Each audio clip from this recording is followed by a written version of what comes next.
Yo, pag nagkakabit kayo ng sa drawer, ito, halimbawa ito, pag lalagyan nyo ng drawer, susukatan nyo lang to. Galing dito, suka dito, sukatan nyo yan. Sukatan nyo yan. Yan o. 13 1/2 yung tuka nito. 13 1/2. Tapos itong guide nyo, ibabawas nyo na lang yan. Yan o. 13 1/2. Bali ang magiging side nyo ng drawer nyo 1 1/2 na lang. Pabawasan nyo yun ng 1/4. May clearance kayo. May nagawa na ako niyan ito.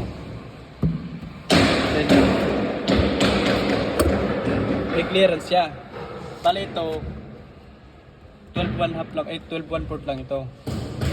Kaya nag-clearance ako dyan para hindi siya matigas sugutin. Mabubukan nyo naman ito, itong guide nito. Ito ang purpose niya, ito. Dito kayo mag-screw niyan sa bawat butas na to. Kasi ito, ang purpose niyan talaga para doon, para mabuka mo to, ma-adjust mo. Hindi siya matigas sugutin yung drawer nyo. Ito ang purpose niyan sa mga drawer guide na bearing type. Ito ang gamit namin, hindi yung hydraulic na drawer kasi madali yung masira. Ito, sabok na to, talagang matibay ito.